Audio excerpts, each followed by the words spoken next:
Yes, please.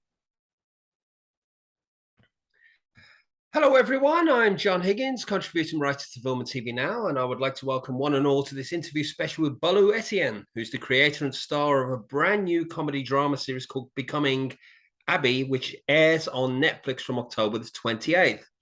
It's based on her own real-life experiences in an advertising agency in Nigeria, and it taps into classic office culture.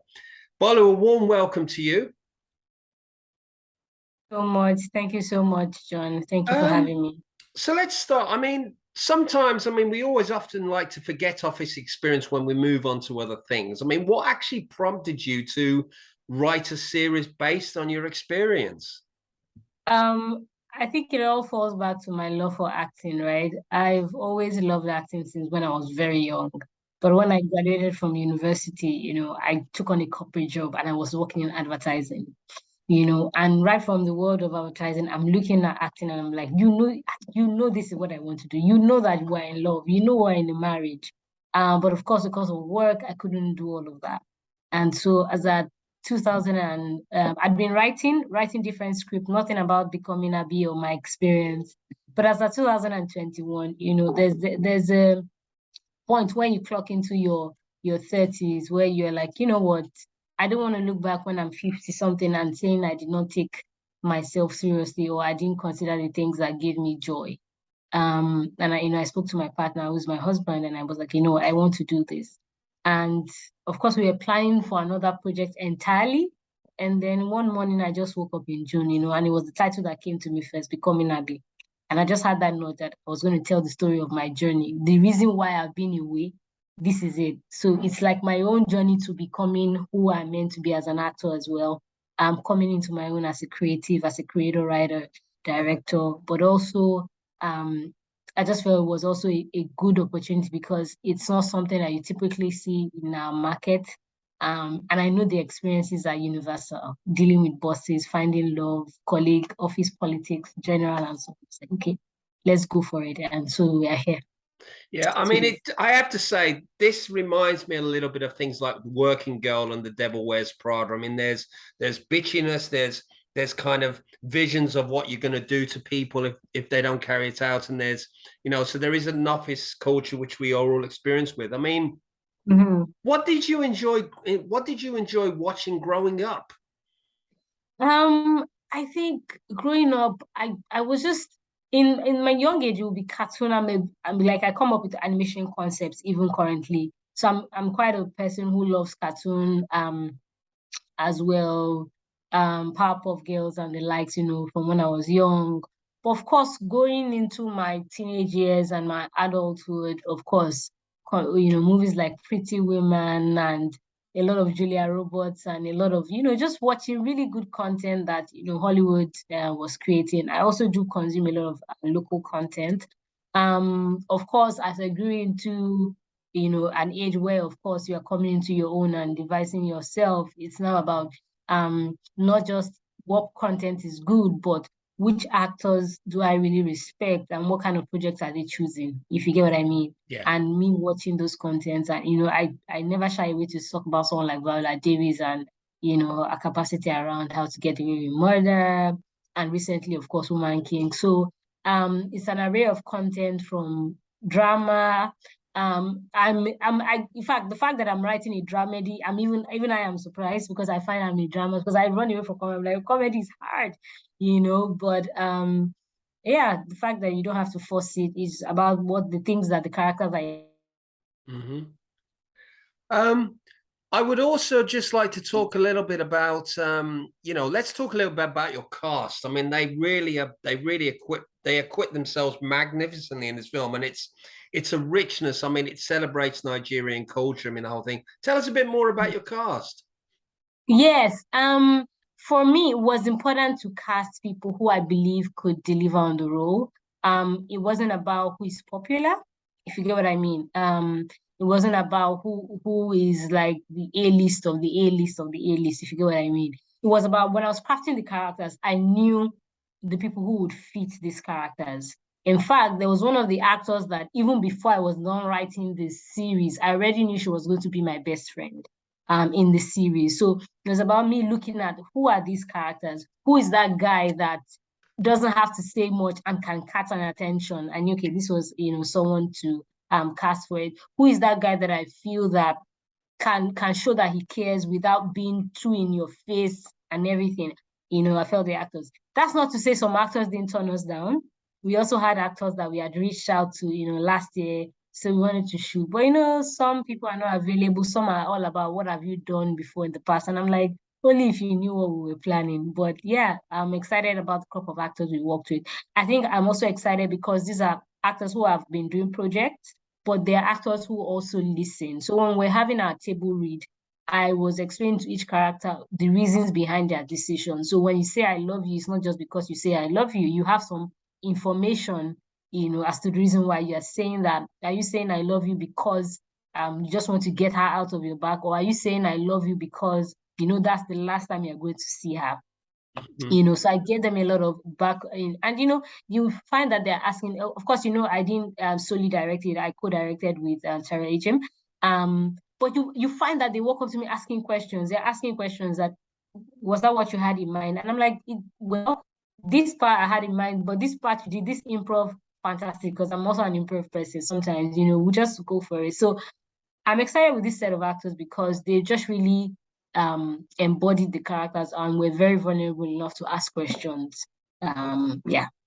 Okay, so let's talk a little bit about your production team. Was it a big one? I mean, obviously we're coming out of a pandemic. I mean, how did that impact on your production? First of all, you know that as a company who is just kicking off, we kicked off our company fully last year, Evolving Light Studios. The funds is definitely a challenge, and when you're hiring hands, funds is definitely going to come in. So we of course couldn't. I mean, it would be good to have 10 hair stylists and the likes, but we also had to look at the funds that we had. And so it wasn't a very small team. No, it wasn't. It was a team of about, I think, about 80. It was a team of about 80 people. If I'm correct, yes, a team of about 80 people, plus cast. Yeah, so we had quite a number of hands. Of course, we also took precautionary instructions, whether from in terms of like nose masks and the likes. But it was a fairly good team. Um, team of experts, who know what they're doing, who understand the script. You even find, what another thing that really excited me about the crew is you find that when we are preparing for the next scene, you find the makeup and the costume team discussing to say, okay, this is the color of what I want to wear for her in this. By episode 4, she has grown, her salary has increased, so this is her look. Okay, this is the hair I want to use. So you find that there's a lot of collaboration. There was even a scene where after I was dressed up, my DOP, Mr. Movies, was like, this color won't be good against the office we want to shoot. So you can find that everyone is really invested in the story because it has heart. So it's not just everybody coming to work and get paid and just move on. Everyone was really vested. So yeah, fantastic. Okay. Now, there are some intercut aerial shots in the film. I mean, I love those because it really gets, I see these wonderful highways and stuff. Tell us a bit about that. I mean, obviously, because what I get is a very interesting, thriving metropolis. I mean, tell us a bit more about these specific cuts and what the roads are and how it's structured. Yeah. So again, when you look at life in itself, right, there's always going to be different perspective, right? And perspective in terms of how we all view the world. In recent times, I've lived in the metropolis. Like I've lived in the most lively part of Lagos, which is where I'm based. And the story is from my POV, if you get what I mean, right? Because it's again loosely based on my experiences. So those shots were when we didn't take them during the series when we were shooting fully. We took them days after because we sat and said, when Abby is leaving the office, when we want to transition to our house, we can as well transition to her. But what's the journey like when she's going home? What does she see? She's coming back from the office. What does she see? On our way to or on our journey to the restaurant with her friends, what does she see? Or what's the environment like? So it was very key for us to pick up, the aerial shots or the drone shots of the world she sees on her journey to, wherever she's going to the office, to the house and stuff. And also those locations are similar or are very close to where we shot the series. So when you watch it, if you're a Nigerian, you know that it's not like two different countries being mapped together. You're like, oh, actually on your way to that street, this is what you see. So yeah. Okay. So obviously, tell us a bit about the Nigerian film and TV industry at the moment. I mean, if, for example, there are big producers out there who are keen to sort of utilize it. I mean, what do you feel it can offer the international community in terms of filmmaking facilities and stuff like that? Yeah. See, this is how I'm going to start. I think one of the biggest challenges that Nollywood I'd be facing is finance, right? And finance is tied to risk taking. And finance in the sense that when you have money, you can hire good hands. When you have money, you can pay people well to spend time on the writing, if you get what I mean. So I think that was one of the first challenges where everybody's trying to do so much with so little. So I think that was one of the challenges. And the industry is really growing. And if you see some of the movies that have been released on like Netflix, who of course where our series is going, excited about that, and also other platforms that are coming into the market, you find that the quality is increasing. Reason being that people are getting the opportunity to spend time to create. In terms of what does Nollywood or the Nigerian film industry have to offer to the world? Honestly, it's going to be perspective. I don't think I'm the first person to do an advertising series, if you get what I mean. The office has been and stuff, but you cannot take away the fact that there are still local nuances and it's important. So that I've gone for awards before in different countries, like as an advertising expert, travel to different countries for awards, go to, even possibly exchanges. And you find that while we have similarity, there are also differences. So I feel like what Becoming Abi does is to highlight the uniqueness while still being a universal story. So I think that with the Nigerian film industry, once funds are coming in, and of course the creators or the storytellers or the producers are keen on telling quality stories, I believe that it would now be, how do we show a perspective that you never know? Because I was speaking to someone who told me, oh, I didn't even know that, this is how bubbly the advertising world is. I'm like, it's a serious world. In fact, a little toned down. It's very dramatic. Clients are calling, you have stuff to deliver. And when the billboards are out and the TVC is out, everybody's like, phew, finally. So I think it's perspective that you get to see with local nuances. Okay. So obviously following on from that, I mean, let's talk a little bit about Netflix's involvement. I mean, how did you get them on board? I mean, what was your pitch like and how supportive have they been? Yeah, so I would start by stating that, I told you that we just kicked off last year. And I'd worked in an advertising agency for over 8 to 10 years, right? And even in pitching to brands, I know that when you go into a brand's office, like an organization, and you want to pitch, they're going to ask you, what have you done? So my experiences knowing how to pitch to brands made me know if I go straight to a streamer or a partner, they're going to ask me, what have I done? And capacity is not enough, right? The results is what counts. And I know what I'm capable of delivering. So as opposed to going to pitch, myself and my husband and a couple of friends here and there invested to create it. So I wasn't going to allow anyone to turn me down. So I created the show myself with my team. And so when we're done with that, of course, I submitted to Film One, which is one of the distributors, one of the biggest distributors in Nigeria. They were the ones who then shared it with Netflix. They liked it, came back with the news that it's going to be airing globally. We're excited, astounded, because yeah, this is like our first major project and it's being received in this way. I mean, it's at least considered to be something good enough to be shown globally. I think that's one support. I think I do appreciate that Netflix in this case has shown to us, because we haven't done so much yet, but they saw the quality and they said, you know what, let's have your content. So in terms of support, I think creating the providing the platforms for us to also showcase our work is something good. Of course, there's exchange in terms of you take my content, I get money. It's normal across the world, but I do think that if they had said no, nobody's going to hold them for it. So we do appreciate that. Okay. So obviously, Yeah. let's talk a little bit about the show itself. I mean, it's 6 episodes for this first series. I mean, Yeah. I think I've seen 2 of them, so I have an idea of. I get a sense that this is a really interesting series that I Thank think you. it will strike a chord with people. Certainly for people who Thank are interested. I mean, obviously, diversity and gender are are big in the media at the moment. I mean, obviously, people like you. yourself, because you are celebrating that culture and everything else. I mean, what Yeah. do you feel needs to be done, and where do you feel progress has been made? So I think for me, where I personally stand in conversations like this fight, irrespective of gender, that's my first position. And when you then find people who are qualified, then you give women opportunities as well, so that they get to shine. So for the series in itself, I wasn't creating it with a gender in mind, if you get what I mean.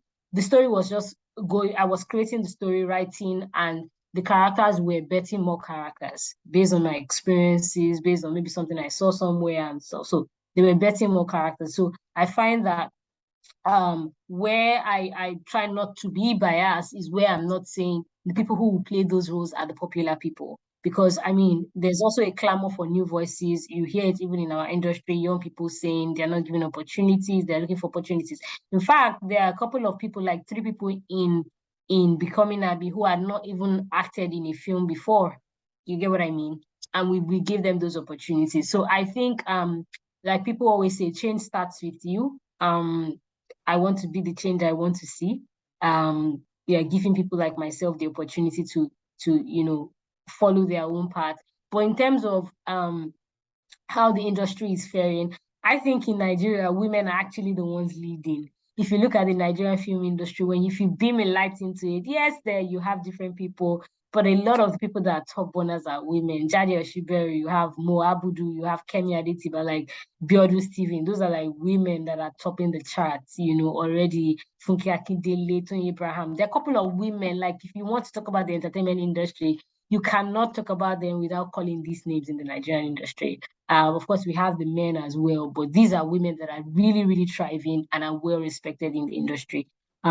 So I think Nigeria is actually doing well in terms of giving women opportunities, because maybe I would say women are also taking the reins, if you get what I mean, and just going for what they want. That's the same thing I did to say, you know what, I'm not going to wait for somebody to give me a seat at the table. I'm going to create my table and chair and Mhm. sit on it with all joy and pride. And here we are. Yeah. Well, it sounds great anyway. So I've got 2 final questions for you. I mean, obviously, what are the immediate and long-term plans for your show? Yeah. So in creating Becoming Abby, when I was creating the deck, the series Bible and stuff, of course, seasons are definitely going to be explored. Hopefully we get the opportunity to tell the stories. Like you said, you have watched a few episodes, but if when it's out and you eventually watch it, you see that there are a lot of Easter eggs and a lot of things that we also haven't dealt with, because there's so much to deal with when you're talking about humanity. Right now, we're not talking about just one aspect of our life. Even the title says it's Becoming Abby. In our journey to becoming who we are meant to be, there are going to be very many facets of our life: family, office, love, relationship, fights, argument. Like there's so many things that matter to us, career progression. So we're going to be exploring all of those things. And of course, one season is not enough to explore that. So we're definitely writing of season 2 is on lockdown already. It's just for us to get the world to see this and clamor for more of it, and then we create for the viewing pleasure of the world. Yeah. Okay. And my final question is obviously, what are you most proud of about this show? Honestly, I am most proud that I am becoming. And I think that's one thing that my husband has been super, super supportive of. I remember when we wanted to shoot the show, and we had spoken to some, some guys that we've seen have produced some good content in the country, and we're like, okay, come on board. And one of them agreed to come on board, but decided to drop off, for whatever reason, best known to them. And when we decided, okay, we're going to put all that we had into it, my husband sat me down and said, even if this fails, I still believe in what you're able to do because I know you are creative. I know the things you tell me. I know the stories you share with me. I know the concepts you share. I know what you're capable of. So even if this fails, I want you to know that I'm still with you. Mm-hmm. And that in itself drove me. So when I look back at June and then October that we shot, and the fact that this show is coming out now, it's not about the fact that, I played the lead. Yes, I'm an actor. But for me, it's about the fact that I am coming into my own. I'm coming to my own as an actor, and I'm coming into my own as a voice in the film industry to say, I have a voice, I have stories to tell. I think that's what I'm most proud of, that I've created a show that people can relate to. There's so much more that we want to tell, so many more stories. I don't even want to say more fantastic than Becoming Abi, but really, really great projects that we have in the pipeline on our slate, of course, over the couple of years to come. And it's an exciting time for us, for me, and I'm just happy to be here, really. Okay. Well, listen, Bolu, I've got every faith that you will thrive and you'll evolve. And, this is like the first step of what will hopefully be a very interesting journey, not just your journey, but a journey for you people you work with. So anyway, thank you very much for your time today. Thank you, John. Just to wrap up generally, as mentioned, the 6 episodes of Becoming Abi will be available to stream on Netflix from October the 28th. And you can watch a replay of this interview and others I have done on my official YouTube channel, John Higgins Film Review. In addition, for more articles, interviews, and reviews, you can go to www.filmandtvnow.com. And I have also launched a brand new film resource website called What Movie, which you can look at www.whatmovie.co.uk. So once again, thank you, Bolu, and thank you one and all for watching. Thank you for having me. Take care. Thank you. Bye.